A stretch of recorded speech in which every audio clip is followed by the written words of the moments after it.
जय माता दी।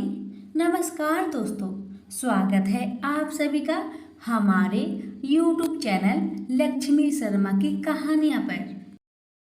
ओम नमो भगवते वासुदेवाय नमः। प्यारे भक्तगणों, आज आप श्रवण करेंगे मार्गशीर्ष महीने की शुक्ला पक्ष की मोक्षदा एकादशी व्रत की संपूर्ण कथा एक साथ। मोक्ष प्राप्ति के लिए मार्गशीर्ष माह के शुक्ला पक्ष की मोक्षदा एकादशी बहुत महत्वपूर्ण मानी जाती है। ये एकादशी व्यक्ति को सांसारिक मोह के बंधन से मुक्ति और पितरों को मोक्ष दिलाने वाली मानी जाती है। इस व्रत के प्रताप से व्यक्ति को जन्म मरण के बंधन से छुटकारा मिलता है। मृत्यु के पश्चात उसे बैकुंठ धाम में स्थान मिलता है। इस साल मोक्षदा एकादशी 22 दिसंबर 2023 को है। इस दिन गीता जयंती भी मनाई जाती है। तो आइए प्रिय भक्तगणों, जानिए मोक्षदा एकादशी व्रत के शुभ मुहूर्त, पारण का समय और श्रवण करें कथा। पंचांग के अनुसार इस साल मोक्षदा एकादशी 22 और 23 दिसंबर को मनाई जाएगी। मार्गशीर्ष महीने के शुक्ला पक्ष की मोक्षदा एकादशी तिथि की शुरुआत 22 दिसंबर 2023 को सुबह 8:16 से होगी और 23 दिसंबर 2023 को सुबह 7:11 पर समाप्त होगी। गृहस्थ जीवन वालों के लिए 22 दिसंबर को एकादशी व्रत रखना शुभ होगा। वहीं वैष्णव संप्रदाय के लोग 23 दिसंबर को मोक्षदा एकादशी का व्रत रखेंगे। पारण का समय गृहस्थ जीवन वाले लोग 23 दिसंबर को दोपहर 1:22 से लेकर दोपहर 3:25 के बीच पारण कर सकते हैं। वहीं वैष्णव संप्रदाय के लोग 24 दिसंबर को सुबह 7:10 से लेकर 9:14 के बीच व्रत का पारण कर सकते हैं। प्यारे भक्तगणों, अब आइए गणेश भगवान का ध्यान लगाकर कथा का श्रवण करें।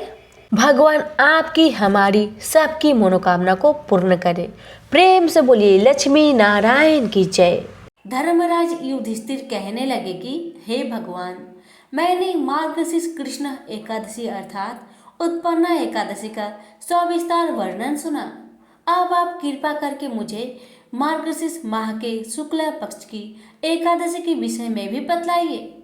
इस एकादशी का क्या नाम है तथा इसका व्रत का क्या विधान है, इसकी विधि क्या है, इसका व्रत करने से किस फल की प्राप्ति होती है, कृपया यह सब विधान पूर्वक कहिए। भगवान श्री कृष्ण बोले, मार्गशीर्ष माह के शुक्ला पक्ष में आने वाली इस एकादशी को मोक्षदा एकादशी कहा जाता है। यह व्रत मोक्ष देने वाला तथा चिंतामणि के समान सब कामनाएं पूर्ण करने वाला है, जिससे आप अपने पूर्वजों के दुखों को खत्म कर सकते हैं। इसका महात्म्य मैं तुमसे कहता हूँ, ध्यान पूर्वक सुनो। गोकुल नाम के नगर में बैखानस नामक राजा राज्य करता था। उसके राज्य में चारों वेदों के ज्ञाता ब्राह्मण रहते थे। वह राजा अपनी प्रजा का पुत्रवत पालन करता था। एक बार रात्रि में राजा ने एक स्वप्न देखा कि उसके पिता नरक में है। उसे बड़ा आश्चर्य हुआ। तथा वह विद्वान ब्राह्मणों के पास गया और अपना सपने के बारे में सुनाया। कहा, मैंने अपने पिता को नरक में कष्ट उठाते हुए देखा। उन्होंने मुझसे कहा कि हे पुत्र, मैं नरक में पड़ा हूँ, यहाँ से तुम मुझको मुक्त कराओ। जब से मैंने ये वचन सुने हैं तब से मैं बहुत बेचैन हूँ। चित्त में बड़ी अशांति हो रही है। मुझे इस राज्य, धन, पुत्र, स्त्री, हाथी, घोड़े आदि में कुछ भी सुख प्रतीत नहीं होता। मैं क्या करूं? राजा ने कहा, हे ब्राह्मण देवताओं, इस दुख के कारण मेरा सारा शरीर जल रहा है। अब आप कृपा करके कोई तप, दान, व्रत आदि ऐसा उपाय बतलाइए जिससे मेरे पिता को मुक्ति मिल जाए। उस पुत्र का जीवन व्यर्थ है जो अपने माता पिता का उद्धार ना कर सके। एक उत्तम पुत्र जो अपने माता पिता तथा पूर्वजों का उद्धार करता है, वह 1000 मूर्ख पुत्रों से अच्छा है। जैसे एक चंद्रमा सारे जगत में प्रकाश कर देता है, परंतु हजारों तारे नहीं कर सकते, ब्राह्मणों ने कहा, हे राजन, जहाँ पास ही भूत भविष्य वर्तमान की ज्ञाता पर्वत ऋषि का आश्रम है, आपकी समस्या का हल वो जरूर करेंगे। ऐसा सुनकर राजा मुनि के आश्रम पर गया। उस आश्रम में अनेक शांत चित्त योगी और मुनि तपस्या कर रहे थे। उसी जगह पर्वत मुनि बैठे थे। राजा ने मुनि को साष्टांग दंडवत प्रणाम किया। मुनि ने राजा से उपांग कुशल पूछी। राजा ने कहा कि महाराज, आपकी कृपा से मेरे राज्य में सब कुशल है, लेकिन अकस्मात मेरे चित्त में अत्यंत अशांति होने लगी है। ऐसा सुनकर पर्वत मुनि ने आंखें बंद कर और भूत विचारने लगे। फिर बोले, हे राजन, मैंने योग बल से तुम्हारे पिता के कुकर्मों को जान लिया है। उन्होंने पूर्व जन्म में कामातुर होकर एक पत्नी को रति दी, किंतु स्वार्थ के कहने पर दूसरे पत्नी को ऋतुदान मांगने पर भी नहीं दिया। उसी पाप कर्म के कारण तुम्हारे पिता को नरक जाना पड़ा। तब राजा ने कहा, इसका कोई उपाय बतलाए। मुनि बोले, हे राजन, आप मार्गशीर्ष एकादशी का उपवास करें और उस उपवास के पुण्य को अपने पिता को संकल्प कर दे। इसके प्रभाव से आपके पिता की अवश्य नरक से मुक्ति होगी। मुनि की यह वचन सुनकर राजा महल में आया और मुनि के कहे अनुसार कुटुंब सहित मोक्षदा एकादशी व्रत किया। इसके उपवास का पुण्य उसने पिता को अर्पण कर दिया। इसके प्रभाव से उसके पिता को मुक्ति मिल गई और स्वर्ग में जाते हुए वे पुत्र से कहने लगे, हे पुत्र, तेरा कल्याण हो। यह कहकर स्वर्ग चले गए। मार्गशीर्ष मास की शुक्ला पक्ष की मोक्षदा एकादशी का जो व्रत करते हैं, उनके समस्त पाप नष्ट हो जाते हैं। इस व्रत से बढ़कर मोक्ष देने वाला और कोई व्रत नहीं है। इस दिन गीता जयंती मनाई जाती है। साथ ही यह धनुर्मास की एकादशी कहलाती है। अतः इस एकादशी का महत्व कई गुना और भी बढ़ जाता है। इस दिन से गीता पाठ का अनुष्ठान प्रारंभ करें तथा प्रतिदिन थोड़ी देर गीता अवश्य पढ़े। प्रेम से बोलिए लक्ष्मी नारायण की जय। ऋषि संदीपनी के आश्रम में कृष्ण और गरीब ब्राह्मण सुदामा में अच्छी दोस्ती हो गई। कहा जाता है कि भगवान कृष्ण ने सुदामा से कुछ मंत्र भी सीखे। एक दिन ऋषि ने उन्हें आग जलाने के लिए जंगल में कुछ लकड़ी लाने के लिए कहा। कृष्ण और सुदामा दोनों लकड़ी लाने एक साथ जंगल में गए। जंगल में दोनों लकड़ी इकट्ठी कर ही रहे थे कि अचानक भयानक तूफान आ गया। सुदामा चिंतित हो गए, लेकिन कृष्ण ने उनका हाथ पकड़कर उन्हें नहीं घबराने का आश्वासन दिया। तूफान गुजरने के बाद लकड़ी लेकर दोनों वापस आश्रम आ गए। कृष्ण ने सुदामा का साथ कभी नहीं छोड़ा। वही सुदामा ने अच्छे दोस्त के रूप में कृष्ण का साथ पाने के लिए भगवान को धन्यवाद दिया। पढ़ाई पूरी करने के बाद सुदामा और कृष्ण दोनों अपनी अपनी राह चले गए। ऋषि संदीपनी ने उन्हें लंबे जीवन और खुश रहने का आशीर्वाद दिया। कृष्ण द्वारिका के राजा बने और राजकुमारी रुक्मणी से विवाह रचाया। वही सुदामा एक साधारण ब्राह्मणी लड़की से शादी रचाकर एक पुजारी के रूप में अपना जीवन व्यतीत करने लगे। वह शास्त्रों को पढ़ते और पूजा पाठ कराते थे। सुदामा सभी भौतिक और सांसारिक सुखों का त्याग कर अपनी पत्नी के साथ सुखपूर्वक जीवन व्यतीत कर रहे थे। उनकी दयालुता और सज्जनता के कारण सुदामा को सभी लोग प्यार और सम्मान करते थे। कुछ समय बाद सुदामा की पत्नी ने 2 बच्चे को जन्म दिया। साधारण जीवन यापन कर रहे सुदामा के लिए अब अपने परिवार के लिए रोजी रोटी का सामान जुटाना मुश्किल होने लगा।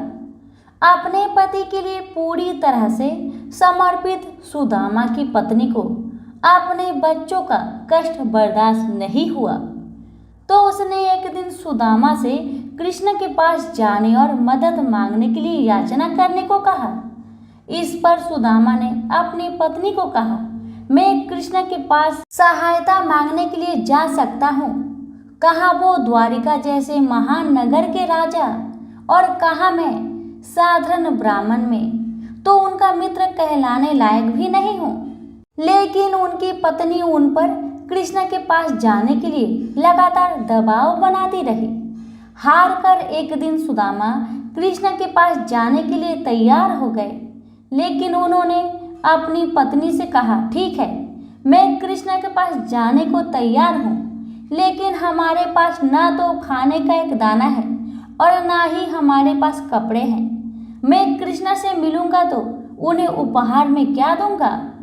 सुदामा की पत्नी ने उनकी बातें सुनकर कहा, आपने ही तो कहा था कि कृष्ण को चिवड़ा बहुत पसंद है। मैं पड़ोसी से कुछ मांग लूंगी। फिर उनकी पत्नी अपने पड़ोसी के यहाँ गई और उनसे मुट्ठी भर चिवड़ा मांग लाई और कपड़े की पोटली में बांधकर सुदामा को कृष्ण के पास जाने के लिए तैयार किया।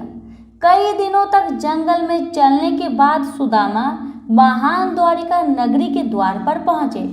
द्वारिका नगरी का द्वार सोने का बना हुआ था और सूर्य की रोशनी में चमक रहा था। सुदामा जब द्वार में प्रवेश कर रहे थे तो द्वारपाल ने उन्हें रोका और उनसे द्वारिका आने का कारण पूछा। सुदामा ने जवाब दिया, मैं कृष्ण से मिलने आया हूँ। द्वारपाल हंसा और सुदामा का मजाक उड़ाते हुए कहा, तुम्हें ऐसा क्यों लगता है कि हमारे राजा तुम जैसे गरीब ब्राह्मण से मिलेंगे? सुदामा ने जवाब दिया, क्योंकि मैं उनका मित्र हूँ। यह सुनकर द्वारपाल ने जोर से ठहाका लगाया, लेकिन बार बार सुदामा के कहने पर द्वारपाल कृष्ण के पास गया और बोला, महाराज, राज्य के दरवाजे पर एक गरीब ब्राह्मण आया है जो निश्चित ही पागल जान पड़ता है। उसका कहना है कि वो आपका मित्र है और खुद का नाम सुदामा बता रहा है। कृष्णा ने जैसे ही यह सुना वह सिंहासन से कूद पड़े और नंगे पांव सड़कों पर दौड़ते हुए द्वार तक पहुंचे। खुशी के आंसुओं के साथ उन्होंने सुदामा का स्वागत किया और पूछा, प्रिय मित्र, इतने दिनों से तुम कहाँ थे? मैं तुम्हें बहुत याद कर रहा था। कृष्ण से मिलकर सुदामा भी बहुत खुश हुए। वे यह देखकर आश्चर्यचकित रह गए कि कृष्ण खुद उन्हें लेने के लिए द्वार तक आए। कृष्ण के महल में पहुंचकर सुदामा वहां के वैभव को देखकर चकित रह गए। महल की दीवारों महंगे पत्थरों और सोने से बनी हुई थी। कृष्ण सुदामा को महल के अंदर ले गए और खुद उनके पैरों को गुलाब जल से धोया। इसके बाद उन्होंने कई बातें की। कुछ देर बाद कृष्ण ने देखा कि सुदामा के पास एक पोटली है जिसमें कुछ बंधा हुआ है। उन्होंने सुदामा से पूछा, क्या है ये? मेरे लिए है। सुदामा यह सुनकर बहुत शर्मिंदा हुए। उन्होंने सिर झुका लिया और कृष्ण की बातों का जवाब नहीं दिया। कृष्ण ने सुदामा से पोटली छीन ली और उसमें से चिवड़ा निकालकर खाने लगे।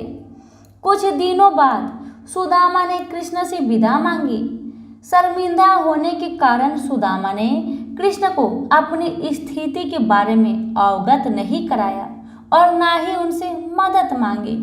लौटते समय सुदामा पूरे रास्ते कृष्ण की दयालुता के बारे में सोचते रहे। उन्हें कृष्ण जैसा मित्र पाकर गर्व हो रहा था। जब सुदामा घर पहुंचे तो उन्होंने चमत्कार देखा। उनकी झोपड़ी हवेली में बदल चुकी थी और उनके बच्चे हवेली के आंगन में खेल रहे थे। वो सभी नए कपड़े पहने हुए थे और बहुत खुश लग रहे थे।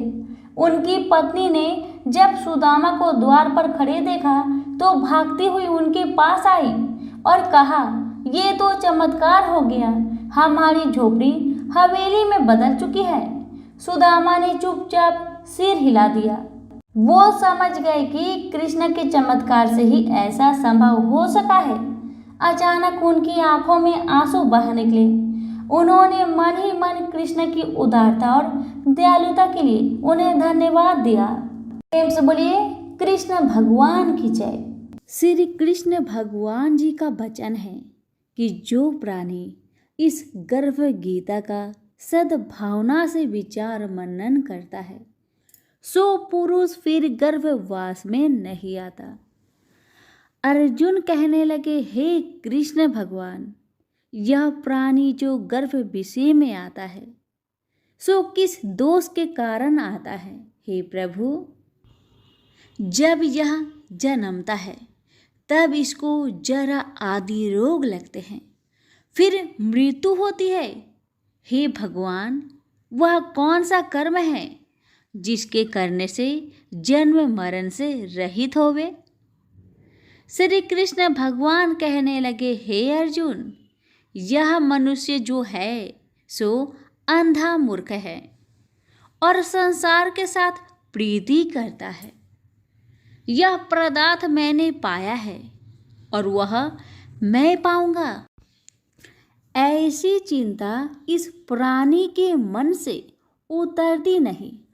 8 पहर माया को ही मांगता है, इन बातों को करके बार बार जन्मता है और मरता है। वह गर्भ विषय दुख पाता रहता है। अर्जुन कहने लगे, हे कृष्ण भगवान, यह मन हाथी की न्याय है, तृष्णा इसकी शक्ति है। यह मन तो 5 के बस में है, काम, क्रोध, लोभ, मोह और अहंकार।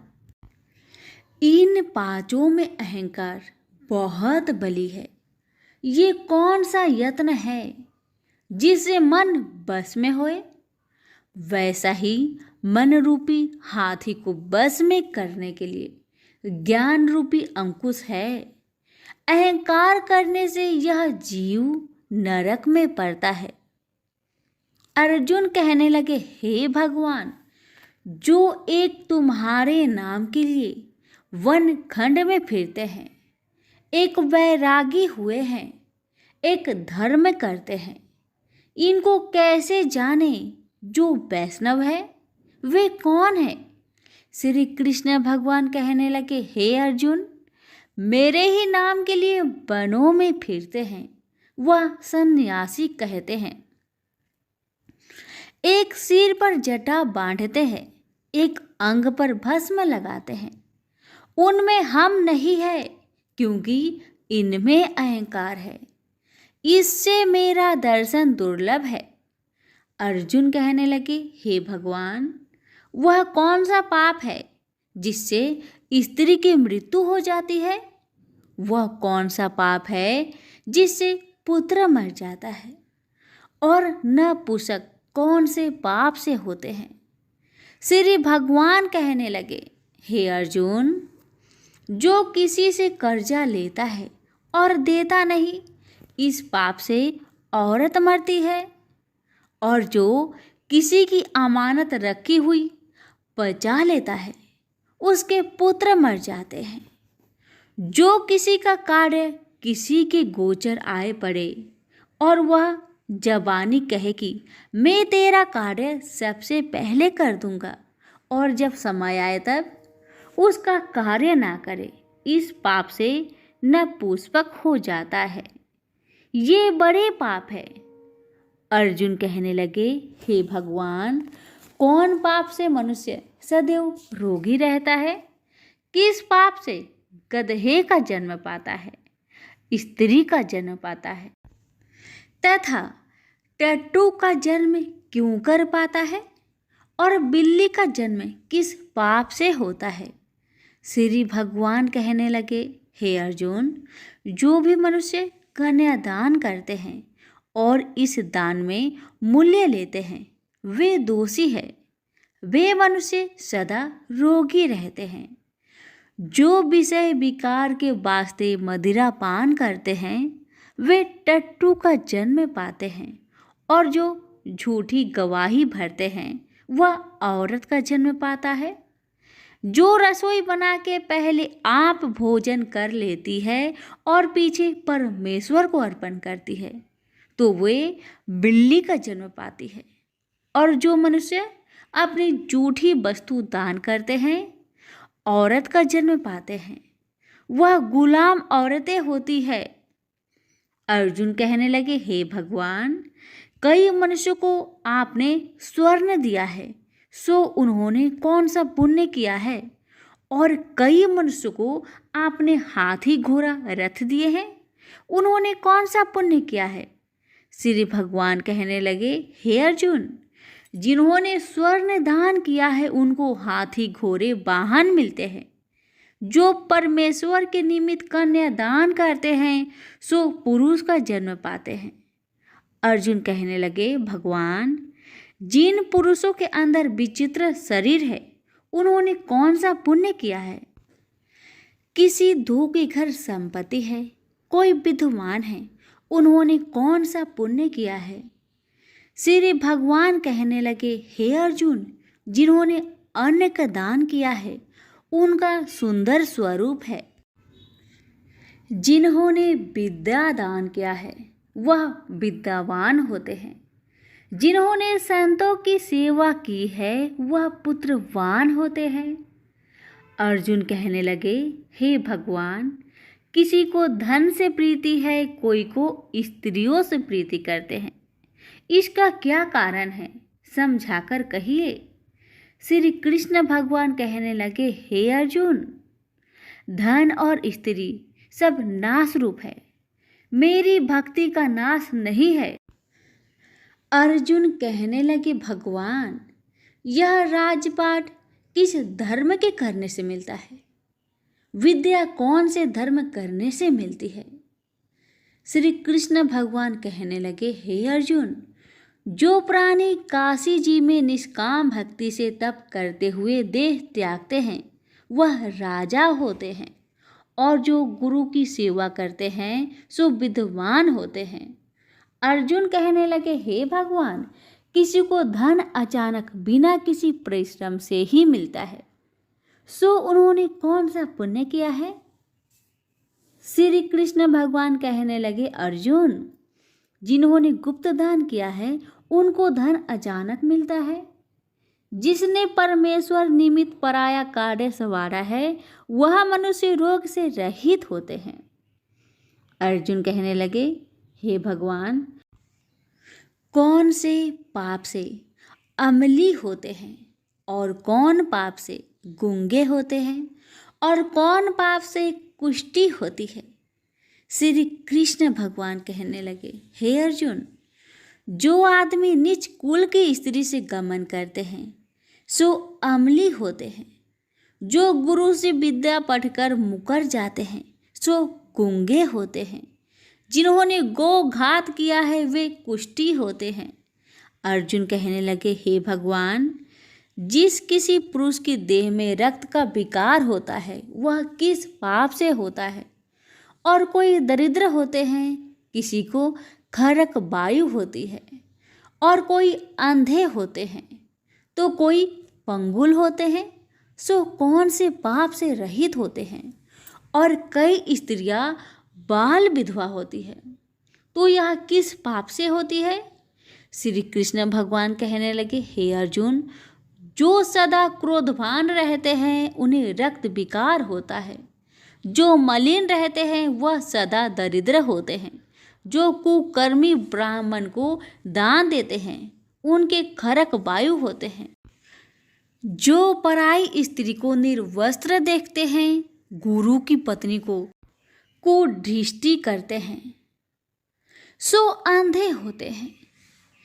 जिसने गुरु और ब्राह्मण को लात मारी है सो लंगड़ा व पंगुला होता है। जो औरत अपने पति को छोड़कर पराये पुरुषों से संग करती है सो वह बाल विधवा होती है।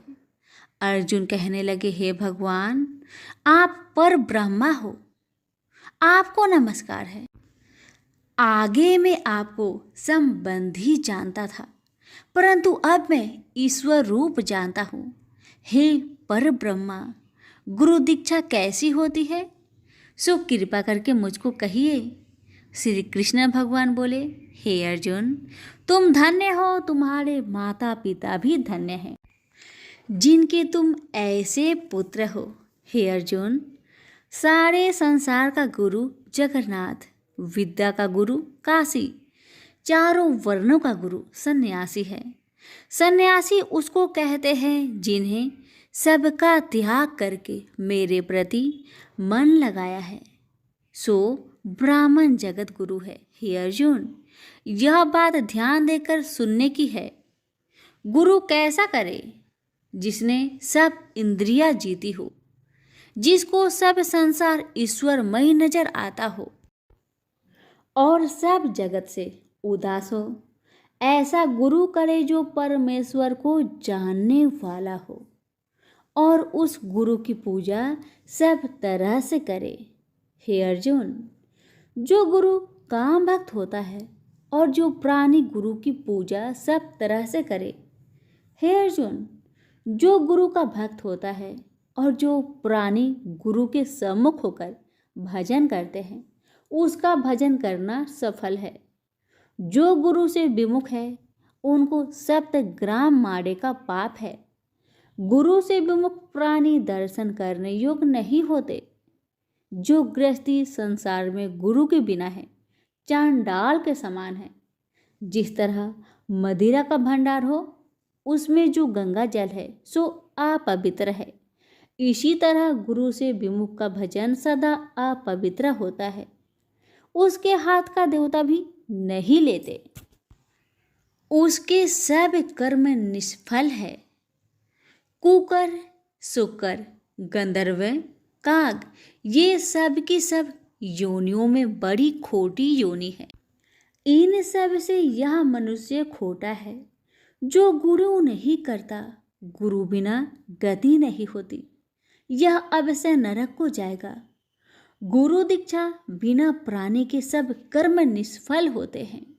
हे अर्जुन, जैसे चारों वर्णों को मेरी भक्ति करना योग है, तैसे गुरुधार के गुरु भक्ति करना योग है। जैसे गंगा नदियों में उत्तम है, सब व्रतों में एकादशी का व्रत श्रेष्ठ है, वैसे ही अर्जुन शुभ कर्मों में गुरु सेवा उत्तम है। गुरु दीक्षा बिना प्राणी पशु योनि पाता है। जो धर्म भी करता है सो पशु योनि में फल भोगता है, 84 योनियों में भ्रमता रहता है। अर्जुन कहने लगे, हे श्री कृष्ण भगवान, गुरु दीक्षा क्या वस्तु है? कृष्ण भगवान कहने लगे, हे अर्जुन, धन्य जन्म है तेरा जिसने यह प्रश्न किया है, तू धन्य है। गुरु दीक्षा के 2 अक्षर है, हरिओम। इन अक्षरों को गुरु कहता है। यह चारों वर्णों को अपनाना श्रेष्ठ है। हे अर्जुन, जो गुरु की सेवा करता है उस पर मेरी प्रसन्नता है। वह 84 से छूट जाएगा, जन्म मरण से रहित हो, नरक नहीं भोगता। गुरु की सेवा करता है, उसको कई अश्वमेघ यज्ञ के पुण्य का फल मिलता है। गुरु की सेवा मेरी सेवा है। हे अर्जुन, हमारे तुम्हारे संवाद को जो पढ़े सो गर्भ के दुख से बचेंगे, 84 कट जाएगी। इसी से इस पाठ का नाम गर्भ गीता है। श्री कृष्ण भगवान जी के मुख से अर्जुन ने श्रवण की है। गुरु दीक्षा लेना उत्तम कर्म है।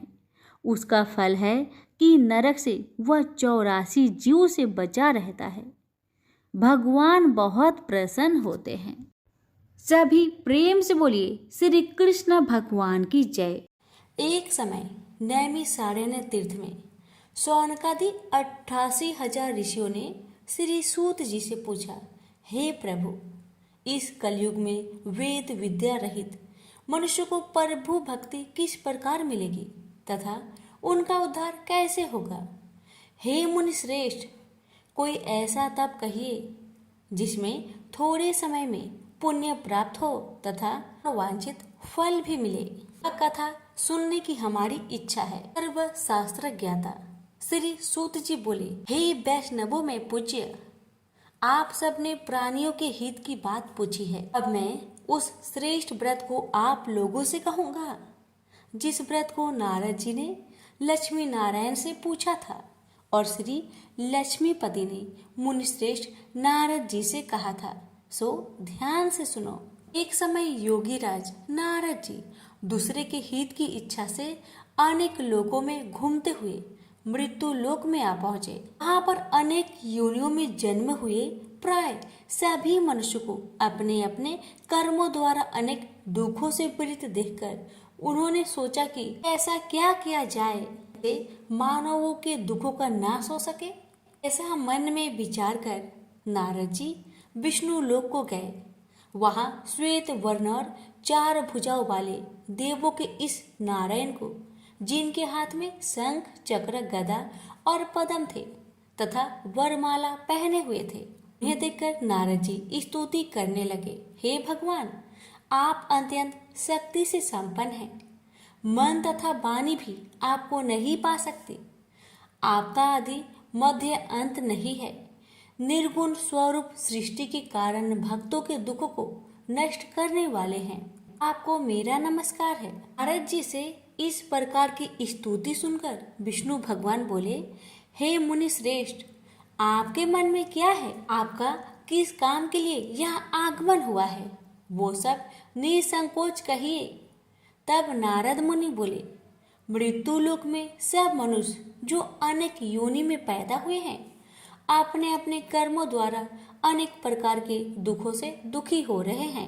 हे नाथ, मुझ पर दया रखते हैं तो बताइए कि उन मनुष्य के सब दुख थोड़े से प्रयत्न से कैसे दूर हो सकते हैं। श्री भगवान जी बोले, हे नारद, मनुष्यों की भलाई के लिए तुमने बहुत ही अच्छी बात पूछी है। जिसके करने से मनुष्य मोह से छूट जाता है, वह मैं कहता हूँ, सुनो। पुण्य देने वाला स्वर्ग तथा मृत्यु लोक दोनों में दुर्लभ एक उत्तम व्रत है।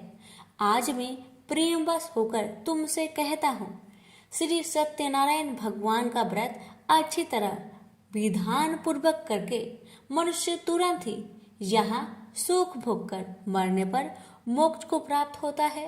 कि भगवान के वचन सुनकर नारद मुनि बोले कि उस व्रत का फल क्या है, क्या विधान है, किसने यह व्रत किया था और किस दिन यह व्रत करना चाहिए, विस्तार से कहिए। भगवान बोले, दुख शोक आदि को दूर करने वाला, धन धान्य को बढ़ाने वाला, सौभाग्य तथा संतान को देने वाला यह व्रत सब स्थानों पर विजयी करने वाला है। भक्ति और श्रद्धा के साथ किसी भी दिन मनुष्य श्री सत्यनारायण जी की शाम के समय ब्राह्मणों और बंधुओं के साथ धर्म परायण होकर पूजा करे। भक्ति भाव से निवत केले का फल, घी, दूध और गेहूं का चूर्ण सवाया ले। गेहूं के अभाव में साठी का चूर्ण, शक्कर तथा गुड़ ले और सब भक्षण योग पदार्थ जमा करके भगवान को अर्पित करे तथा बंधु बांधवों सहित ब्राह्मणों को भोजन कराए। उसके पश्चात स्वयं भोजन करे। नित्य गीत आदि का आचरण कर श्री सत्यनारायण भगवान का स्मरण करता हुआ समय व्यतीत करे। इस तरह व्रत करने पर मनुष्य की इच्छा निश्चय पूरी होती है। विशेषकर कली काल में मृत्यु लोक पर यही मोक्ष का सरल उपाय है। तो बोलिए सत्यनारायण भगवान की जय। श्री सत्यनारायण व्रत कथा का प्रथम अध्याय संपूर्ण हुआ। श्रीमन नारायण नारायण नारायण, भजमन नारायण नारायण नारायण। श्री सत्यनारायण भगवान की जय। आप सुनिए दूसरा अध्याय। सूत जी बोले, हे ऋषियों, जिसने पहले समय में इस व्रत को किया है उसका इतिहास कहता हूँ, ध्यान से सुनो। सुंदर काशीपुरी नगरी में एक अत्यंत निर्धन ब्राह्मण रहता था। वह भूख प्यास से बेचैन हुआ नित्य पृथ्वी पर घूमता था। ब्राह्मणों से प्रेम करने वाले भगवान ने ब्राह्मण का रूप धारण कर उसके पास जाकर आदर के साथ पूछा, हे ब्रीप, नित्य दुखी हुआ पृथ्वी पर क्यों घूमता है? दीन ब्राह्मण बोला, मैं निर्धन ब्राह्मण हूँ, भिक्षा के लिए पृथ्वी पर फिरता हूँ। हे भगवान, यदि आप इसका उपाय जानते हैं तो कृपा करके कहिए। वृद्ध ब्राह्मण बोला कि सत्यनारायण भगवान मनोवांछित फल देने वाले हैं, इसलिए हे ब्राह्मण, तू उनका पूजन कर, जिसके करने से मनुष्य सब दुखों से मुक्त हो जाता है। ब्राह्मण को व्रत का सारा विधान बतलाकर बूढ़े ब्राह्मण का रूप धारण करने वाले श्री सत्यनारायण भगवान अंतर ध्यान हो गए। जिस व्रत को वृद्ध ब्राह्मण ने बतलाया है मैं उसको करूंगा, यही निश्चय करने पर उसे रात में नींद नहीं आई। वह सवेरे उठ सत्यनारायण भगवान के व्रत का निश्चय कर भिक्षा के लिए चला। उस दिन उसको भिक्षा में बहुत धन मिला। इससे बंधु बांधवों के साथ उसने श्री सत्यनारायण का व्रत किया। इसके करने से वह वृप सब दुखों से छूटकर अनेक प्रकार की संपत्ति से युक्त हुआ। उस समय से वह वृप हर मास व्रत करने लगा। इस तरह सत्यनारायण भगवान के व्रत को जो करेगा वह सब पापों से छूटकर मोक्ष को प्राप्त होगा। जो पृथ्वी पर श्री सत्यनारायण भगवान का व्रत करेगा वह मनुष्य सब दुखों से छूट जाएगा। इस तरह नारद जी से नारायण जी का कहा हुआ यह व्रत मैंने तुमसे कहा। हे वृपो, मैं अब और क्या कहूँ। ऋषि बोले, हे मुनिवर, संसार में उस वृप से सुनकर और किस किस ने इस व्रत को किया हम वह सुनना चाहते हैं। इसके लिए हमारे मन में श्रद्धा है। सूत जी बोले, हे मुनियो, जिसने इस व्रत को किया है वह सब सुनो। एक समय वह वृप धन और ऐश्वर्य के अनुसार बंधु बांधवों के साथ व्रत करने को तैयार हुआ। उसी समय एक लकड़ी बेचने वाला बूढ़ा आदमी आ गया और बाहर लकड़ियां को रखकर वृप के मकान में गया। प्यास से दुखी लकड़हारा उनको व्रत करते देखकर वृप को नमस्कार कर कहने लगा कि आप यह क्या कर रहे हैं और इसके करने से क्या फल मिलता है, कृपया मुझसे कहिए। ब्राह्मण ने कहा, सब मनोकामनाओं को पूरा करने वाला यह श्री सत्यनारायण भगवान का व्रत है। इसकी ही कृपा से मेरे यहाँ धन्य धान्य आदि की वृद्धि हुई है। वृप से इस व्रत के बारे में जानकर लकड़हारा बहुत प्रसन्न हुआ।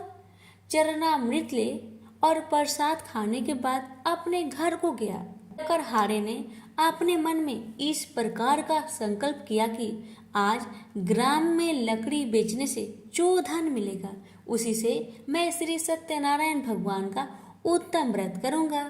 यह मन में विचार कर वह बूढ़ा आदमी लकड़ियां अपने सिर पर रखकर जिस नगर में धनवान लोग रह रहे थे ऐसे सुंदर नगर में गया। उस रोज वहां पर उसे उन लकड़ियों का दाम पहले दिनों से चौगुना मिला। वह बूढ़ा लकड़हारा दाम ले और अति प्रसन्न होकर पके केले की फली, शक्कर, घी, दूध, दही और गेहूं का चूर्ण इत्यादि श्री सत्यनारायण भगवान के व्रत की कुल सामग्रियों को लेकर अपने घर गया। फिर उसने अपने भाई बंधुओं को बुलवाकर विधि के साथ भगवान जी का पूजन और व्रत किया। उस व्रत के प्रभाव से वह बूढ़ा लकड़हारा धन पुत्र आदि से युक्त हुआ और संसार के समस्त सुख भोगकर बैकुंठ को चला गया। श्री सत्यनारायण व्रत कथा का दूसरा अध्याय संपूर्ण। श्रीमन नारायण नारायण नारायण, भज मन नारायण नारायण नारायण। श्री सत्यनारायण भगवान की जय। सुनिए तीसरा अध्याय। सूत जी बोले, हे श्रेष्ठ मुनियों, अब आगे की कथा कहता हूँ। पहले समय में उल्कामुख नाम का एक बुद्धिमान राजा था। वह सत्यवक्ता और जितेंद्रिय था। प्रतिदिन देव स्थानों पर जाता तथा गरीबों को धन देकर उनका कष्ट को दूर करता था। उसकी पत्नी कमल के समान मुख वाली और सती साध्वी थी। भद्रशिला नदी के तट पर उन दोनों ने श्री सत्यनारायण भगवान का व्रत किया। उस समय वहां एक साधु नामक वैश्य आया। उसके पास व्यापार के लिए बहुत सा धन था।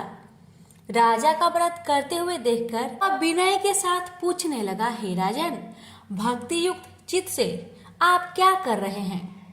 मेरी सुनने की इच्छा है, सो आप यह मुझे बताइए। राजा बोला, हे साधु, अपने बांधवों के साथ पुत्र आदि की प्राप्ति के लिए एक महाशक्तिमान श्री सत्यनारायण भगवान का व्रत व पूजन किया जा रहा है। राजा के वचन सुनकर साधु आदर से बोला, हे राजन, मुझसे इस सब का विधान कहो, मैं भी आपके कथानुसार इस व्रत को करूंगा। मेरे भी कोई संतान नहीं है और इससे निश्चय ही होगी। राजा से सब विधान सुन व्यापार से निवृत्त हो वह आनंद के साथ घर गया। साधु ने अपनी स्त्री से संतान देने वाले उस व्रत का वर्णन सुनाया और कहा कि जब मेरी संतान होगी तब मैं इस व्रत को करूंगा। साधु ने ऐसे वचन अपनी स्त्री लीलावती से कही। एक दिन उसकी स्त्री लीलावती पति के साथ आनंदित हो सांसारिक धर्म में प्रवृत्त होकर श्री सत्यनारायण भगवान की कृपा से गर्भवती हो गई तथा 10वें महीने में उसके एक सुंदर कन्या का जन्म हुआ। दिनों दिन वह इस तरह बढ़ने लगी जैसे शुक्ल पक्ष का चंद्रमा बढ़ता है। कन्या का नाम कलावती रखा गया। तब लीलावती ने मीठे शब्द में अपने पति से कहा कि जो आपने संकल्प किया था कि सत्यनारायण भगवान का व्रत करूंगा, अब आप उसे करिए। साधु बोला, हे प्रिय, इसके विवाह पर करूंगा। इस प्रकार अपनी पत्नी को अवशासन दे वह नगर को गया। कलावती पितृगृह में वृद्धि को प्राप्त हो गई। साधु ने जब नगर में सखियों के साथ अपनी पुत्री को देखा तो तुरंत ही दूत को बुलाकर कहा कि कन्या के लिए कोई सुयोग वर देखकर लाओ। साधु की आज्ञा पाकर दूत कंचन नगर में पहुंचा और वहां पर खोज और देखभाल कर लड़की के लिए सुयोग बानिक पुत्र को ले आया। उस सुयोग लड़के को देखकर साधु ने अपने बंधु बांधवों सहित प्रसन्नचित अपनी पुत्री का विवाह उसके साथ कर दिया। किंतु दुर्भाग्य से विवाह के समय भी वह उस व्रत को करना भूल गया। श्री भगवान क्रोधित हो गए और श्राप दिया कि तुम्हें दारुण दुख प्राप्त होगा। अपने कार्य में कुशल साधु बनिया जमाता सहित समुद्र के समीप स्थित होकर रत्नासारपुर नगर में गया और वहां दोनों ससुर जमाई चंद्रकेतु राजा के उस नगर में व्यापार करने लगे। एक बार भगवान श्री सत्यनारायण की माया से प्रेरित कोई चोर राजा का धन चुराकर भाग जा रहा था, किंतु राजा के दूतों को आता देखकर चोर ने घबराकर भागते हुए राजा के धन को वहीं चुपचाप रख दिया जहां वे ससुर जमाई ठहरे हुए थे। जब दूतों ने साधु वैश्य के पास राजा के धन को रखा देखा तो दोनों को बांध कर ले गया और प्रसन्नता से दौड़ते हुए राजा के समीप जाकर बोला, यह दो चोर हम पकड़ के लाए हैं, कर आज्ञा दे। तब राजा की आज्ञा से उनको कठिन कारावास में डाल दिया गया और उनका धन छीन लिया गया। श्री सत्यनारायण भगवान के श्राप द्वारा उसकी पत्नी भी घर पर बहुत दुखी हुई और घर में जो धन रखा था चोर चुरा कर ले गए। शारीरिक व मानसिक पीड़ा तथा भूख प्यास से अति दुखी हो अन्न की चिंता में कलावती एक ब्राह्मण के घर गई। वहां उसने श्री सत्यनारायण भगवान का व्रत होते देखा, कथा सुनी तथा प्रसाद ग्रहण कर रात को घर आई। माता ने कलावती से कहा, हे पुत्री, अब तक तुम कहाँ रही? तेरे मन में क्या है? कलावती बोली, हे माता, मैंने एक ब्राह्मण के घर में श्री सत्यनारायण भगवान का व्रत देखा। कन्या के वचन सुनकर लीलावती भगवान की पूजन की तैयारी करने लगी। लीलावती ने परिवार और बंधुओं सहित श्री सत्यनारायण भगवान का पूजन किया और वर मांगा कि मेरे पति और दामाद शीघ्र घर आ जाए। साथ ही प्रार्थना की कि हम सबका अपराध क्षमा करें। श्री सत्यनारायण भगवान इस व्रत से संतुष्ट हो गए और राजा चंद्रकेतु को सपने में दर्शन देकर कहा, हे राजन, दोनों वैश्य को प्रता ही छोड़ दो और उनका सब धन जो तुमने ग्रहण किया है दे दो, नहीं तो मैं तेरा धन, राज्य, पुत्र आदि नष्ट कर दूंगा। राजा से ऐसा वचन कहकर भगवान अंतर्ध्यान हो गए। प्रातःकाल राजा चंद्रकेतु ने सभा में अपना स्वप्न सुनाया। फिर दोनों वानिक पुत्र को कैद से मुक्त कर सभा में बुलाया। दोनों ने आते ही राजा को नमस्कार किया। राजा मीठे वचनों में बोला, हे महानुभावों, भाग्यवश ऐसा कठिन दुख तुम्हें प्राप्त हुआ, अब तुम्हें कोई भय नहीं। ऐसा कहकर राजा ने उनको नए नए वस्त्र भूषण पहनाए तथा उनका जितना धन लिया था उससे दुगुना धन देकर आदर से विदा किया। दोनों वैश्य अपने घर को चल दिए। श्री सत्यनारायण व्रत कथा तीसरा अध्याय संपूर्ण हुआ। श्रीमन नारायण नारायण नारायण, भज मन नारायण नारायण नारायण। श्री सत्यनारायण भगवान की जय। अब सुनिए चतुर्थ अध्याय। जी बोले, वैश्य ने मंगलवार करके यात्रा आरंभ की और अपने नगर को चल दिए। उनके थोड़ी दूर निकलने पर दंडी वेशधारी श्री सत्यनारायण ने उनसे पूछा, हे साधु, तेरी नाव में क्या है? अभिमानी वानिक हंसता हुआ बोला, हे दंडी, आप क्यों पूछते हो? क्या धन लेने की इच्छा है? मेरी नाव में तो बेल और पत्ते भरे हैं। वैश्य का कठोर वचन सुनकर श्री भगवान ने कहा, तुम्हारा वचन सत्य हो। दंडी ऐसा कहकर वहां से दूर चले गए। कुछ दूर जाकर समुद्र के किनारे बैठ गए। दंडी की जाने पर वैश्य ने नित्य क्रिया करने के बाद नाव को ऊंची उठी देखकर अचंभा किया तथा नाव में बेल पत्ते आदि देकर मूर्छित हो गया, जमीन में गिर पड़ा। मूर्छा खोलने पर अत्यंत शोक प्रकट करने लगा। तब उसका दामाद बोला, आप शोक ना करें, यह दंडी का श्राप है, अतः उनकी शरण में चलना चाहिए हमें, तभी हमारी मनोकामना पूरी होगी।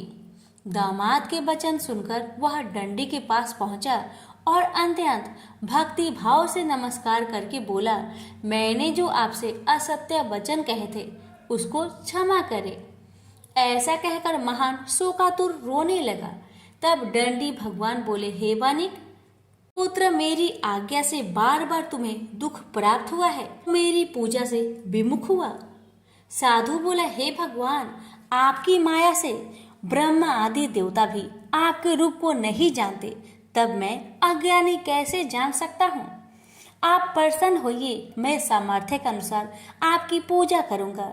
मेरी रक्षा कीजिए और पहले के समान नौका में धन भर दीजिए। उसके भक्ति युक्त वचन सुनकर भगवान प्रसन्न हो उसकी इच्छा अनुसार वर देकर अंतर्ध्यान हो गए।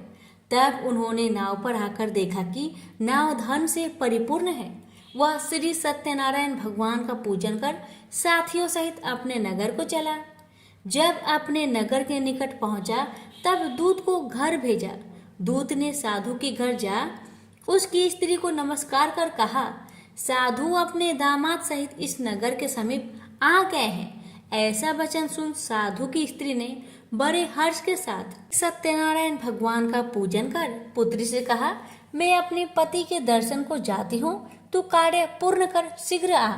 माता के ऐसे वचन सुनकर कलावती प्रसाद छोड़कर जल्दी में पति के पास गई। साथ की अवज्ञा के कारण श्री सत्यनारायण भगवान रुष्ट हो के पति को नाव सहित पानी में डुबो दिया। कालावती अपने पति को न देखकर रोती हुई जमीन पर गिर गई। इस तरह नौका को डूबा हुआ तथा कन्या को रोता हुआ देख साधु दुखी होकर बोला, प्रभु, मुझसे या मेरे परिवार से जो भूल हुई उसे क्षमा करो। उसके दीन वचन सुनकर श्री सत्यनारायण भगवान प्रसन्न हो गए और आकाशवाणी हुई, हे साधु, तेरी कन्या मेरे प्रसाद को छोड़कर आई है, इसलिए उसका पति अदृश्य हुआ है। यदि वह घर जाकर प्रसाद खाकर लौटे तो उसे पति अवश्य मिलेगा। ऐसी आकाशवाणी सुनकर कलावती ने घर पहुंचकर प्रसाद खाया और आकर पति के दर्शन किए। तत्पश्चात साधु ने बंधु बांधवों सहित श्री सत्यनारायण भगवान का विधि पूर्वक पूजन किया। इस लोक का सुख भोगकर अंत में स्वर्ग लोक को गया। श्री सत्यनारायण व्रत कथा चतुर्थ अध्याय संपूर्ण हुआ। श्रीमन नारायण नारायण नारायण, भज मन नारायण नारायण नारायण। श्री सत्यनारायण भगवान की जय। आप सुनिए पंचम अध्याय। जी बोले, हे ऋषियों, मैं और भी कथा कहता हूँ, सुनो। प्रजा पालन में लीन तुंगवच नाम का एक राजा था। उसने भी भगवान का प्रसाद त्याग कर बहुत दुख पाया। एक समय वन में जाकर वन्य पशुओं को मारकर बर के पेड़ के नीचे आया। वहां उसने ग्वालों को भक्ति भाव से बांधवों सहित श्री सत्यनारायण का पूजन करते देखा। राजा देखकर भी अभिमानवश वहां नहीं गया और ना ही नमस्कार किया। जब ग्वालों ने श्री भगवान का प्रसाद उसके सामने रखा तो वह प्रसाद त्याग कर अपनी नगरी को चला गया। वहां उसने अपना सब कुछ नष्ट पाया तो वह जान गया कि यह सब भगवान ने किया है। तब वह विश्वास कर ग्वालों के समीप गया और विधि पूर्वक पूजन कर प्रसाद खाया तो श्री सत्यनारायण भगवान की कृपा से सब कुछ पहले जैसा ही हो गया। दीर्घ काल तक सुख भोग कर मरने पर स्वर्ग को गया। जो मनुष्य परम दुर्लभ व्रत को करेगा भगवान की कृपा से उसे धन्य धान्य की प्राप्ति होगी। निर्धन धनी और बंदी बंधन से मुक्त होकर निर्भय हो जाता है। संतानहीनों को संतान प्राप्त होती है तथा सब मनोरथ पूर्ण होता है। अंत में बैकुंठ धाम की प्राप्ति होती है। जिन्होंने पहले इस व्रत को किया अब उनके दूसरे जन्म की कथा कहता हूँ। वृद्ध सनातन ब्राह्मण ने सुदामा का जन्म लेकर मोक्ष पाया। लकड़हारे ने अगले जन्म में निषाद बनकर मोक्ष प्राप्त किया। उल्कामुख नाम का राजा दशरथ होकर बैकुंठ को प्राप्त हुआ। साधु नाम के वैश्य ने मोर ध्वज बनकर अपने पुत्र को आड़े से चीरकर मोक्ष को प्राप्त किया। महाराज तुंग ध्वज ने स्वयंभू होकर भगवान में भक्ति युक्त हो कर्म कर मोक्ष प्राप्त किया। इति श्री सत्यनारायण व्रत कथा पंचम अध्याय संपूर्ण हुआ। श्रीमन नारायण नारायण नारायण भज मन नारायण नारायण नारायण। श्री सत्यनारायण भगवान की जय। अब सुनिए आरती श्री सत्यनारायण भगवान की। जय लक्ष्मी रमना स्वामी जय लक्ष्मी रमना। सत्यनारायण स्वामी जनपातक हरना।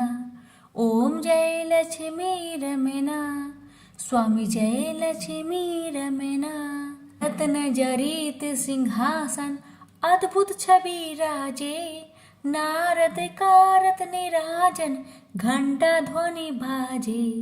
ओम जय लक्ष्मी रमना स्वामी जय लक्ष्मी रमना। प्रकट भय कली कारण द्विज को दर्श दियो। बूढ़ा ब्राह्मण बनकर कंचन महल कियो। ओम जय लक्ष्मी रमना स्वामी जय लक्ष्मी रमना। गुरुबल भील कठारो जिन पर कृपा करी। चंद्रचूर एक राजा तिनके विपत्ति हारी। ओम जय लक्ष्मी रमना स्वामी जय लक्ष्मी रमना। ऐसा मनोरथ पायो श्रद्धा तज दीन्ही।